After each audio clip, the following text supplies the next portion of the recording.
In 1919, a family of German immigrants in St. Louis, Missouri, did something that almost no one in America had done before. They took the bitter, ancient art of brewing beer, a craft their ancestors had perfected over 150 years in the hills of Westphalia, and turned it into something entirely different, something sweet, something golden, something that would outlive every brewery, every boardroom, and every executive who ever touched it. Walk into a Saint. Was Louis' soda fountain in the 1920s, and you would understand immediately. The dark amber bottle sitting on the counter did not look like a soft drink. It looked like it had been pulled from a saloon. The label pressed directly into the glass, the carbonation alive and restless inside. The taste, sassafras, wintergreen, vanilla, rich and deep in a way that store-bought sodas simply were not. Children pressed their noses against the glass. Adults ordered seconds. Yes, restaurateurs in Chicago and Kansas City began stocking it in their finest establishments. At its peak, IBC Root Beer was the most recognizable craft-style soda in the American Midwest. A brand that had survived Prohibition, the Great Depression, 2 World Wars, and a carousel of corporate owners. A brand worth fighting for. Then something happened. Slowly, quietly, and then all at once. A series of corporate mergers swallowed it whole. Its signature embossed glass bottle, the one thing that made it unmistakably itself, was stripped away.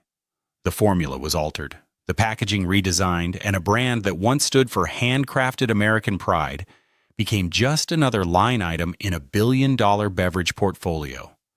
Today, IBC Root Beer still exists. But does anyone really know who it belongs to anymore? This is the story of how a family's brewery legacy became a Prohibition-era miracle. Is how that miracle became a national treasure, and how that treasure was quietly lost inside the machinery of modern corporate America. Welcome inside the independent breweries of St. Louis, where one bottle of root beer survived everything except the people who owned it. 1766, Oelde Stromberg, Westphalia, in a modest stone building in the rolling countryside of what would eventually become northwestern Germany, a man named Johann Heinrich Griesediek brewed his first batch of beer. He did not know, as he stirred the copper kettles and monitored the slow chemistry of fermentation, that he had just started something that would cross an ocean, survive a constitutional amendment, and outlast every empire his homeland would ever produce. 100 years passed. In 1866, 3 of Johann's great-grandsons, Anton, Heinrich, and Franz Griesediek, boarded a ship bound for America. They carried almost nothing except the family recipe and a knowledge of fermentation that few men in the New World possessed. They landed in St. Louis, Missouri. It was the right city at the right time. St. Louis in the 1860s was a roaring industrial metropolis perched on the edge of the great westward expansion, a city where German immigrants had already built a culture around lager beer and skilled craft work. The rivers brought grain. The underground caves kept temperatures perfect for fermentation. And the population was thirsty. Anton and Heinrich wasted no time. They opened a malt house on the south side of the city. Then they opened another brewery, then another. The Griesediek name began appearing on signboards across St. Louis. The A. Griesediek and Company Brewery, the Phoenix Brewery, the National Brewery, Franz's son, Henry L. Griesediek. He pushed even further out and opened the Griesediek Western Brewery across the river in Belleville. The family was not merely participating in the St. Louis brewing industry. They were building it, brick by brick and barrel by barrel. Then came the next generation. Joseph Griesediek, son of Anton, did something his grandfather never could have imagined. He enrolled in the United States Brewers Academy in New York, one of its very first graduating class members in 1870. And he then crossed back to Europe and completed an apprenticeship at the famous Weihenstephan Brewery in Bavaria, one of the oldest breweries on earth. He returned to St. Louis in 1884, carrying technical knowledge that could transform a family trade into a modern industrial operation. By the early 1900s, the Grisadiec family controlled multiple St. Louis breweries. They had built something formidable, but the city's brewing landscape was changing. Anheuser-Busch was growing. Competition was intensifying. The independent family brewers of St. Louis needed a new strategy. What they built next would define everything that followed. May 1907, St. Louis, Missouri. In a city already thick with the smoke and ambition of industrial America, a group of brewery owners gathered to sign their names to a document that they believed would save them all. But what they created that spring was the Independent Breweries Company, a syndicate merging 9 St. Louis area breweries or series into a single unified operation. The purpose was survival. Anheuser-Busch was expanding at a rate that smaller independent brewers simply could not match. The logic of consolidation was seductive. Pool the resources, eliminate the redundancy, reduce the overhead, and compete. The member breweries were formidable by St. Louis standards. Yet the Grisadiec's National Brewery anchored the syndicate. The Columbia Brewery, makers of a popular lager called Alpenbrau, joined in. So did the Gast Brewery, the IBC Brewery, and the Wagner Brewing Company. Combined, the new entity was capitalized at $7 million, the equivalent of approximately $230 million in today's terms. Henry Grisadiec Jr. was appointed president of the new company, a position he would hold from 1907 through 1911. His brother Joseph Grisadiec, with his academy-trained expertise, served as general manager. On paper, it was a powerful combination. In reality, the syndicate was a house with too many architects and not enough load-bearing walls. The problem was structural from the very beginning. When 9 breweries with 9 distinct management cultures, 9 sets of executives, and 9 different ideas about production efficiency merged into a single entity, the overhead did not decrease. It multiplied. Too many executives drew salaries. Too many separate facilities continued operating. The profits each member brewery claimed in its books did not reflect the actual performance of the consolidated whole. Henry Grisadiec Jr. saw it clearly. He was a man who distrusted large corporate structures at a fundamental level, not an abstract philosophical objection, but a practical one. By December of 1911, having watched the syndicate struggle for 4 years, he resigned from the IBC's presidency and withdrew from the Combine. He founded his own independent operation, the Grisadiec Brothers Brewery, named for his 5 sons, Anton, Henry, Raymond, Robert, and Edward. He purchased the Old Consumers Brewery on Shenandoah Avenue and set his family back to work. The Independent Breweries Company limped forward. But without Henry Jr.'s leadership and with the financial weight of its unwieldy overhead dragging it every quarter, the syndicate was already moving toward collapse.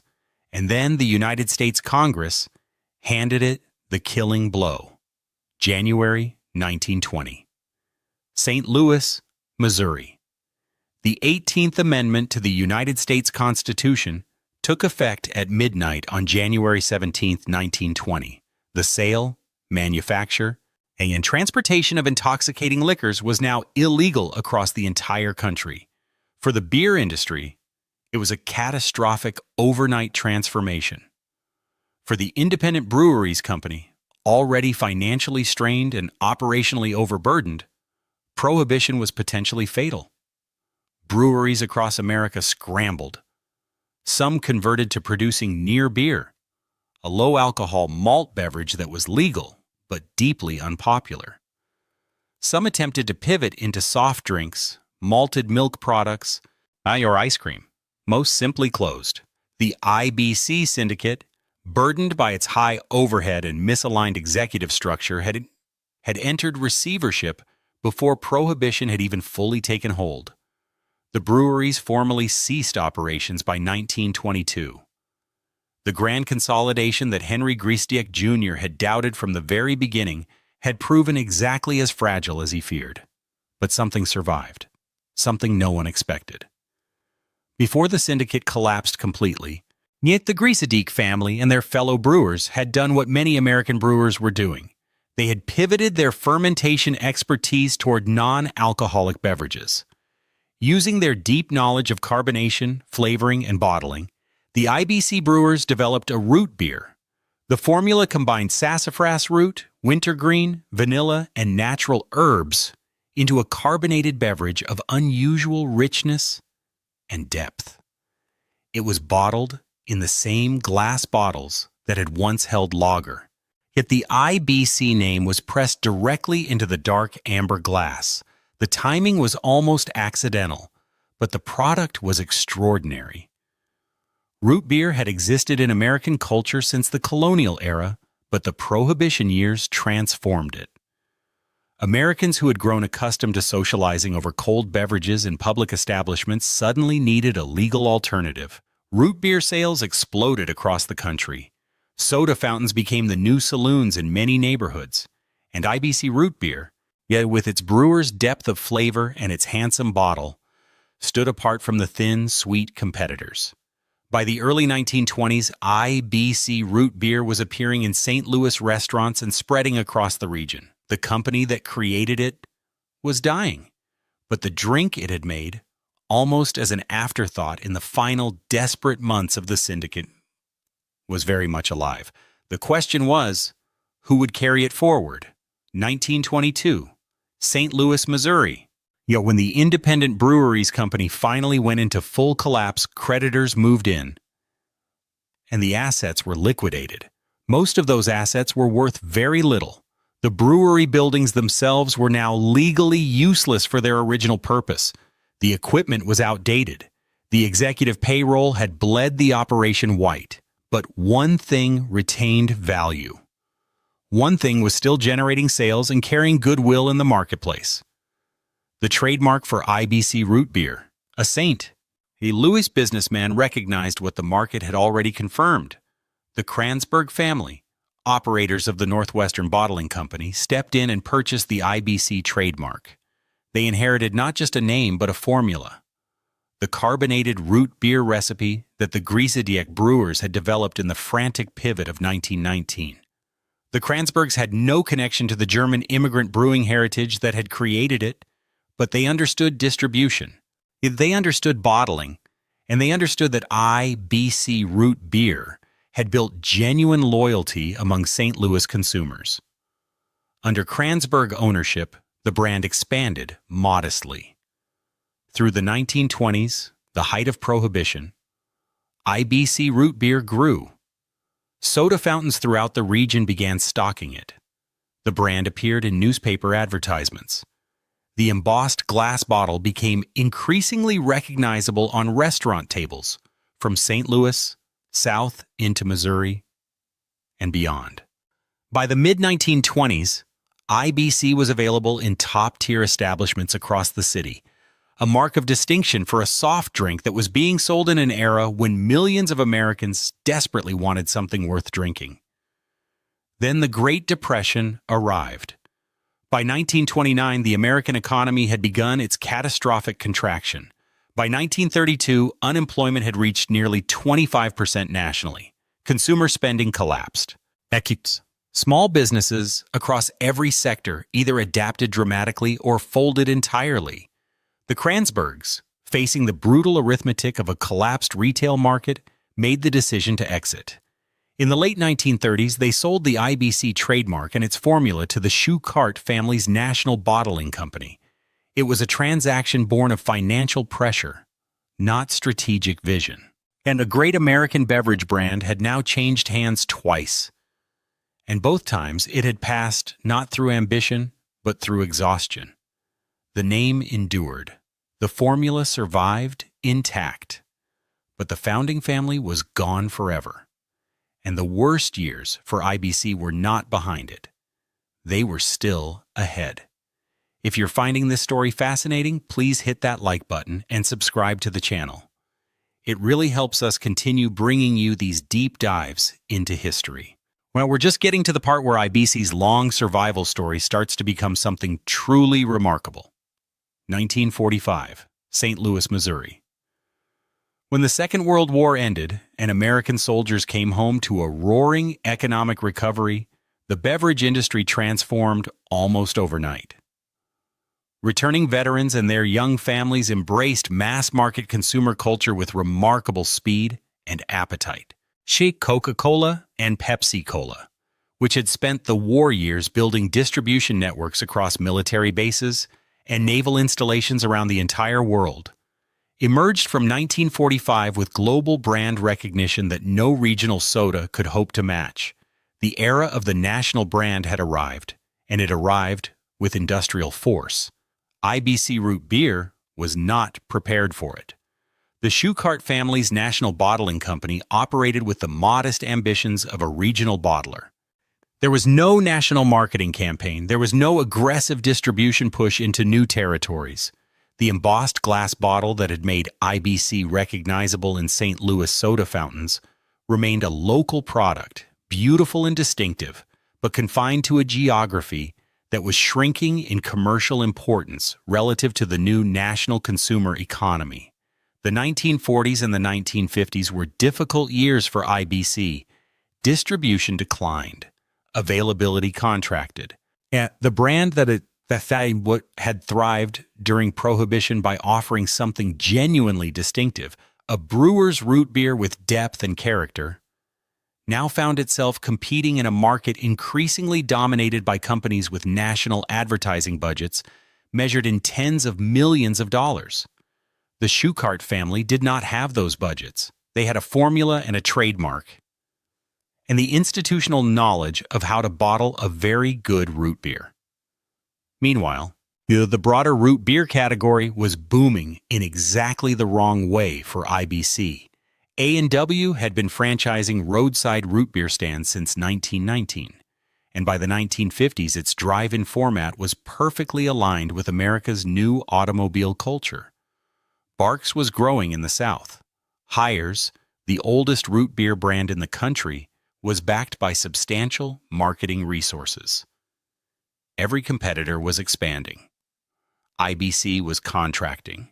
By 1950, the brand that had survived Prohibition and the Great Depression was now facing the most dangerous threat of its existence.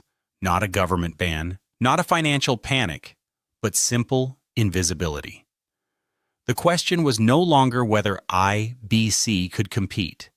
The question was whether anyone would bother to keep it alive at all. But here's the thing. Someone eventually would. 1960, St. Louis, Missouri. In the American soda market of the 1960s, the glass bottle was beginning to lose its dominance. Aluminum cans were spreading rapidly through the industry. Plastic was beginning its long conquest of every packaging category in American consumer life. Major brands were abandoning glass whenever possible, cutting costs, streamlining logistics, abandoning the weight and fragility of bottles for the convenience and cheapness of cans. It was the rational industrial choice. IBC Root Beer still came in a glass bottle. Not just any glass bottle. It's a distinctive dark amber bottle with the IBC letters and the brand name pressed directly into the glass itself, raised letters that you could feel with your thumb when you held the bottle. It was a design with genuine craft behind it. It looked, as one devoted reviewer would later write, like something pulled straight from an 1850s saloon. It looked different because it was different. In an era of mass-market conformity, the IBC bottle carried the visual language of something that had been made deliberately, carefully, by people who cared about what was inside it. This was not a marketing strategy. IBC in the 1960s had no meaningful national marketing strategy. This was simply the bottle the brand had always used, originally because the IBC syndicate had been a collection of actual breweries with actual beer bottles to repurpose in 1919. What had begun as a practical decision born of Prohibition-era necessity had aged into something unexpectedly powerful, an identity. Collectors began noticing the bottle. antique bottle enthusiasts documented IBC root beer bottles across multiple decades of production. 6-ounce bottles from 1927, 7-ounce bottles from the 1940s, 12-ounce bottles across multiple years, quart bottles, lemon soda variants, yet the whole archaeological record of a brand that had been quietly producing sodas in St. Louis for 40 years without anyone outside the Midwest paying much attention.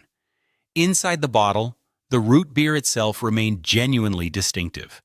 The formula that the Keurig brewers had created in 1919 used natural flavoring compounds, wintergreen, sassafras-derived flavors, vanilla, in a balance that produced a creamier, deeper profile than most commercial root beers. It's root beer aficionados who tasted IBC for the first time consistently described the same reaction. This was different. This was better. The brand was struggling commercially, but the product itself was special. Somebody just had to give it a national audience. That somebody was still a decade away. 1976, St. Louis, Missouri. The Schuchart family had held the IBC trademark for nearly 4 decades. Through the post-war decline, through the rise of canned soda, and through the ascendance of Coca-Cola and Pepsi as dominant cultural forces in American life, the National Bottling Company had kept the brand alive, barely, regionally, without ambition but with dogged persistence. By 1976, the decision had been made to sell. Taylor Beverages acquired the IBC trademark. The details of the transaction, the exact purchase price, the negotiating dynamics, yet the strategic vision behind the acquisition have not been extensively documented in the historical record. What is clear is that Taylor Beverages represented a new generation of ownership for IBC, one that saw value in the brand's authenticity and its distinctive packaging at a moment when the American consumer was beginning very slowly to turn back toward things that felt genuine and handcrafted. The 1970s were a complicated decade for American consumer culture. Yet the counterculture of the 60s had produced, among many other things, a growing skepticism toward mass-market industrial products. Health food stores were opening across the country. Interest in natural ingredients was rising, if not yet dominant. The nostalgic appeal of old-fashioned products, things that looked and tasted like they had been made by people rather than by machines, was beginning to find commercial expression. IBC Root Beer, yet with its embossed glass bottle and its brewer's formula, sat at the precise intersection of those emerging consumer sentiments.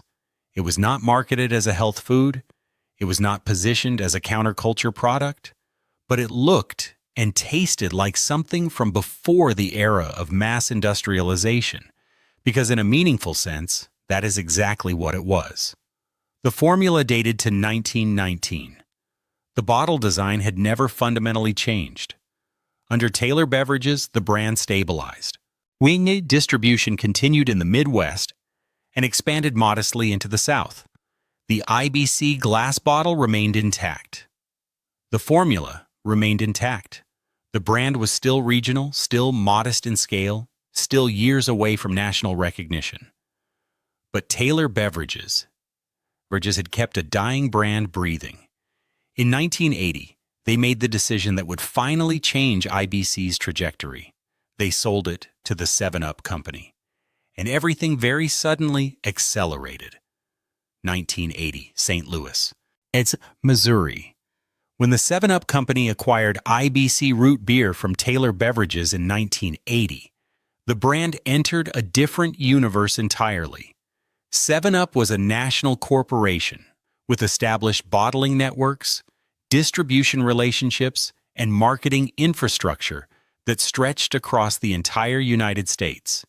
For the first time in its 61-year history, IBC Root Beer had an owner with the genuine capacity to take it national. Yet the strategy under 7-Up was not to transform IBC into a mass-market commodity.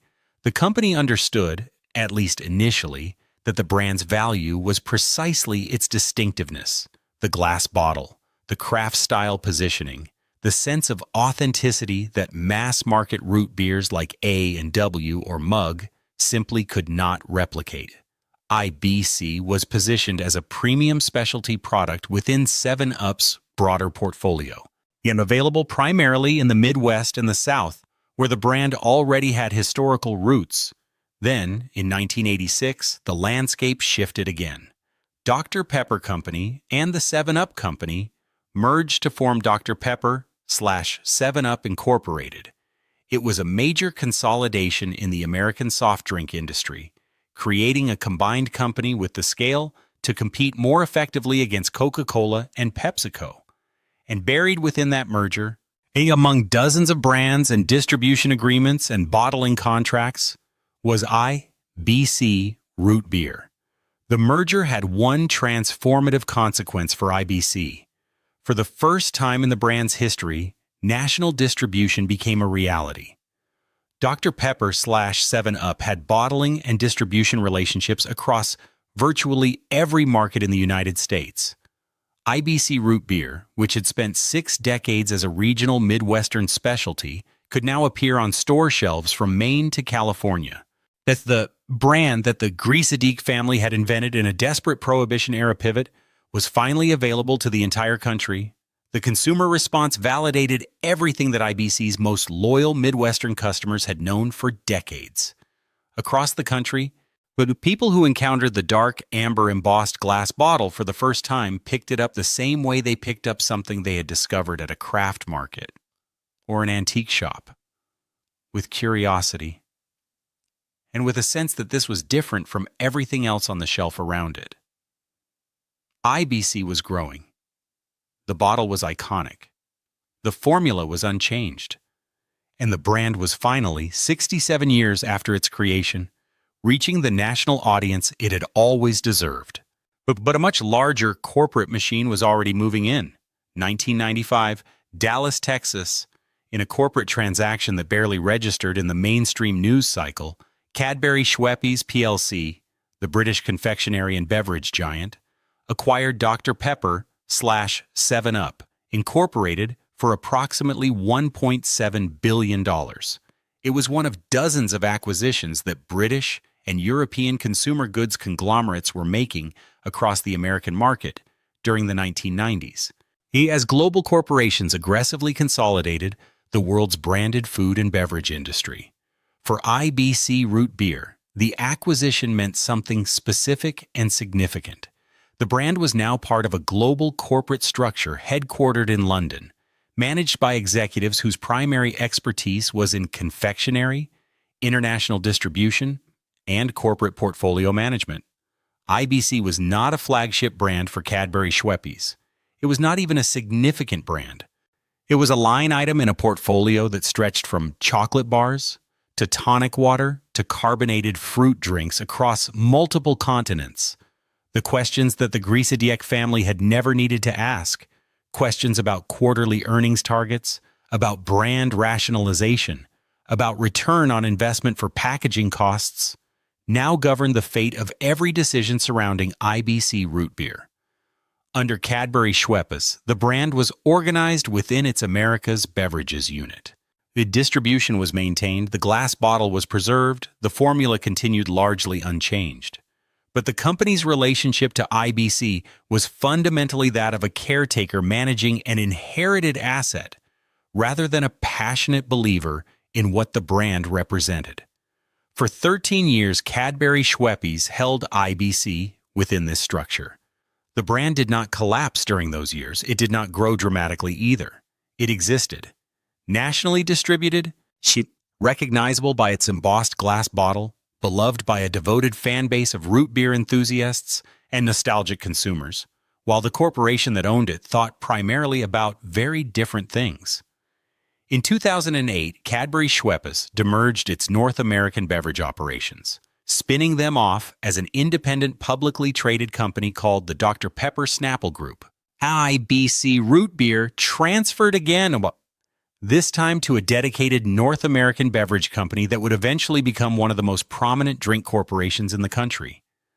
Meanwhile, the craft beverage movement was quietly beginning to transform the American market. Small batch sodas, artisan root beers, natural ingredients, Everything that IBC had always genuinely been was now becoming the hottest category in the industry. The question was whether IBC's new owners would see that, or whether something else would happen first. We're halfway through this incredible story. If you're enjoying it, don't forget to like and subscribe. Your support means everything, and it helps us keep digging into the fascinating, forgotten histories of American brands that deserve to be remembered. Now, the critical turning point. 2008, Plano, Texas. The Dr. Pepper Snapple Group launched as an independent public company with a portfolio of over 50 brands and a national distribution network that made it the third largest soft drink company in the United States, behind only Coca-Cola and PepsiCo. The company understood something that many in the industry were beginning to grasp. In a market dominated by the giants of carbonated cola, the opportunity for growth lay in the spaces between them, in the flavored, the regional, the nostalgic, the authentic. IBC Root Beer fit that thesis perfectly. It was not a national brand in the Coca-Cola sense.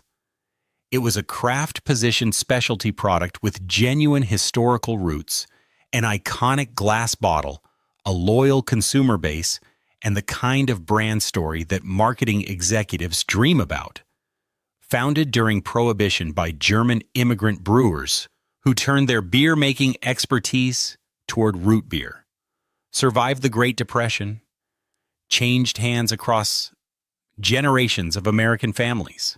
100 years of unbroken production.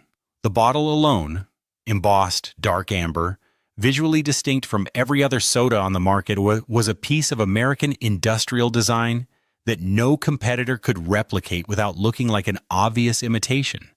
The craft beverage revolution was accelerating during the Dr. Pepper Snapple years.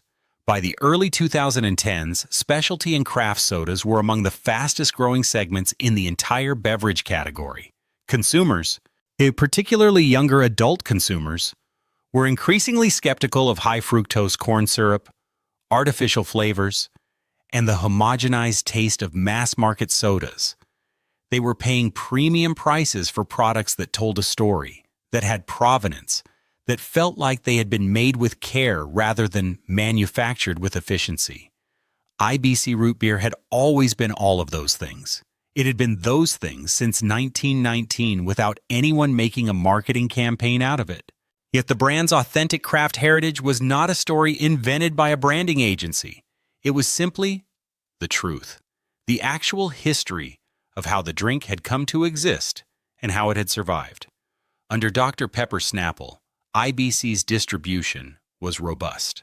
The glass bottle remained on shelves across the country. The brand was genuinely positioned for a moment of resurgent relevance. Then, in July of 2016, someone made a decision that shook the brand's most loyal customers to their core. July 2016, Plano, Texas. In the summer of 2016, Dr. Pepper Snapple Group announced that IBC Root Beer was reformulating its beverages. The company would replace high-fructose corn syrup with cane sugar as the primary sweetener. On the surface, this appeared to be a concession to consumer demand, the same consumer preference for natural ingredients that had been driving the craft beverage boom for years. Cane sugar, after all, it was what craft sodas almost universally used. It was what IBC Root Beer's devoted fans had been asking for. But the reformulation arrived with something else. Something that cut far deeper into the brand's identity than any recipe adjustment. The packaging changed. The iconic embossed glass bottle, the dark amber vessel with the IBC letters pressed physically into the glass itself, the bottle that had existed in one form or another since 1919. The bottle that looked like it had been pulled from the wall of a 19th century saloon was replaced. The new bottles were plain brown glass. The IBC logo, instead of being molded into the glass, was now printed on a label. The bottles were distributed in 4-packs instead of the original 6-packs, and the average price per bottle increased. The consumer reaction was immediate and visceral. Root beer enthusiasts and longtime IBC loyalists took to forums, blogs, and review sites to document their outrage. One reviewer, who had been writing about IBC for years, described discovering that the company had quietly altered a product he had loved for decades. Comments accumulated from readers. "I will never drink it again." The change in bottle design and taste simply makes IBC just another mediocre root beer brand. New design, new taste, I hate it. Others were more measured but equally clear. They could taste a difference. The formula change, whatever its intention, had produced a beverage that did not quite taste like the IBC root beer they remembered. The cane sugar substitution was a reasonable direction, but something in the balance had shifted. Here's the thing. The Dr. Pepper Snapple group maintained publicly that the original secret formula had been retained, but the combination of a reformulated sweetener profile and an entirely new packaging experience, the loss of the physical embossing, the loss of the six-pack configuration, the loss of the sensory ritual of running your thumb across the letters on the glass, had changed the experience of drinking IBC root beer in ways that went beyond chemistry. They had changed how it felt to hold the bottle. And that, it turned out, mattered enormously. July 9th, 2018. New York City. On that day, in one of the largest corporate mergers in the history of the American beverage industry, Keurig Green Mountain acquired the Dr. Pepper Snapple Group in an $18.7 billion deal. The combined company was renamed Keurig Dr Pepper, and it began trading publicly on the New York Stock Exchange under the ticker symbol KDP. The merger was driven by a vision of creating a beverage giant that could offer consumers everything from a morning cup of single-serve coffee to an afternoon soda. A company that could compete across every hour of the consumer's day against the combined might of Coca-Cola, PepsiCo, and Nestle. IBC Root Beer transferred again into new ownership. Its new parent company now managed over 125 brands. It had annual revenue exceeding $14 billion. Now, the beverage empire that now held the IBC trademark was one of the largest consumer goods corporations in the world. In this context, IBC Root Beer was a tiny thing. Not insignificant, Keurig Dr Pepper understood the value of nostalgic and heritage brands in a market increasingly hungry for authentic products. The company's roster of craft-adjacent sodas included IBC Stewart's and several regional brands specifically because consumers were paying attention to provenance and authenticity in ways that mass-market colas could not satisfy. IBC held a genuine position within that strategy. But within a company of this scale, the attention paid to any single heritage brand is necessarily limited. Marketing budgets are allocated by return on investment calculations across a portfolio of over 100 products. Yet distribution decisions are made through centralized logistics systems that optimize for efficiency across the entire network. Brand stewardship in an organization of this complexity becomes an exercise in management rather than in passion. The Grisadiec family had created IBC Root Beer because they were brewers who understood fermentation, flavor, and the particular satisfaction of something made well. The Kranzbergs had sustained it because they were St. Louis bottlers who understood their local market. The Schuckarts had kept it alive because they knew the formula was worth preserving. Keurig Dr Pepper owned IBC because it was part of an $18.7 billion acquisition package that included dozens of other brands across multiple beverage categories. That is not the same thing as caring about root beer, and the difference, slowly but unmistakably, has become visible. 2025, Frisco, Texas. The IBC root beer is still being produced. That much is unambiguous. Keurig Dr Pepper, headquartered in Frisco, Texas, lists it as part of their portfolio. It sits on shelves at Walmart, Kroger, Target, and Publix. You can order it in bulk from food service distributors. Restaurant supply companies sell it by the case. The brand's website still carries its founding story and its claim to craft heritage. But something fundamental has changed, and the people who loved IBC most clearly understand what it is. The embossed glass bottle, the one that the first IBC brewers filled in 1919 using their old beer bottles. The one that carried the visual memory of a craft culture that predated the age of industrial soda, is gone. The current bottle is brown glass, generic in shape, with a printed label. It looks like dozens of other specialty sodas on the market. It no longer looks like itself. The 6-pack has become a 4-pack. With the formula reformulated in 2016 does not taste to longtime devotees the way the original formula tasted. Comments from consumers across multiple platforms over multiple years are consistent in their assessment. This is a good root beer. It is not the IBC root beer that people grew up with. What was lost is not simply a beverage. What was lost is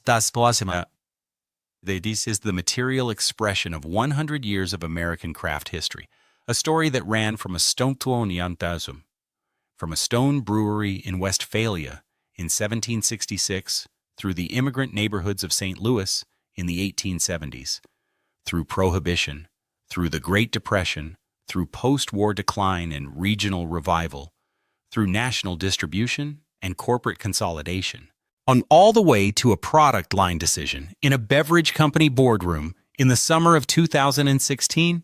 Meanwhile, in 2025, Keurig Dr Pepper is in the process of restructuring again, announcing the acquisition of JDE Peet's Coffee for $18 billion and preparing to split its coffee and beverage operations into 2 separate public companies.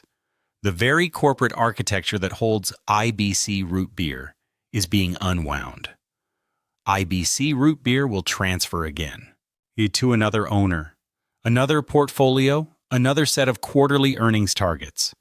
The Grisadieks would not recognize what has become of the thing they made, but they would understand the economics. They had watched it happen once before in the syndicate of 1907. Some stories seem to repeat forever. Return to St. Louis, Missouri. Stand on the south side of the city today, in the neighborhoods where the Grisadiek family built their breweries, where the National Brewery operated and the Independent Breweries Company assembled and collapsed and left behind a single lasting product. The brewery buildings are gone. The bottling facilities are gone. The families are dispersed across generations and decades. What remains is the name on a glass bottle that no longer looks the way it used to look. If you pick up a bottle of IBC root beer today, you will still find something worth drinking. The root beer inside remains among the better mass-market versions available in American stores. Made with real cane sugar since 2016, caffeinated-free, flavored with natural compounds that trace a lineage back to the formula developed by Prohibition-era brewers who had nothing left to make except a soft drink, it is genuinely decent. That much has survived. But it is worth understanding what the full arc of this story teaches. Yet the first lesson is the cost of losing craft to consolidation. The Independent Breweries Company was built to defeat a common enemy, Anheuser-Busch's scale advantage. But consolidation without coherent culture is not strength. It is overhead. The syndicate that the Grisadieks helped build in 1907 was dead within 15 years, crushed by exactly the inefficiencies it had been designed to eliminate. The craft endured.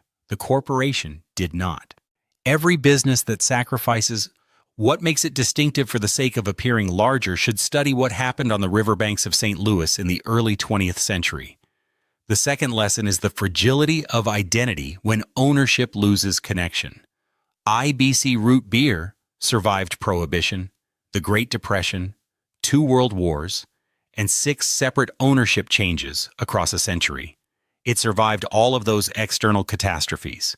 What it could not fully survive was the internal decision-making of owners who valued the brand as an asset class rather than as a living expression of craft. The embossed bottle did not disappear because of a market force.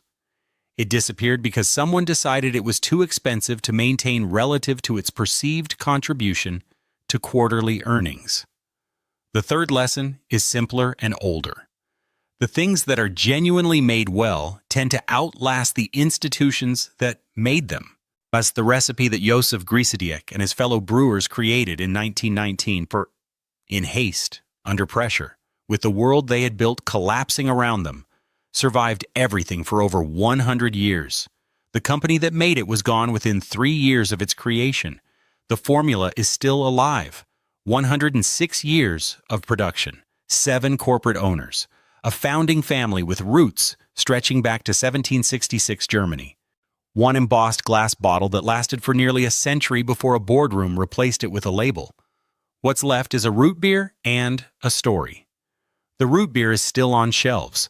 The story is worth remembering, because when a craft becomes a commodity, the loss is never only about the taste, it is about everything that the taste once meant.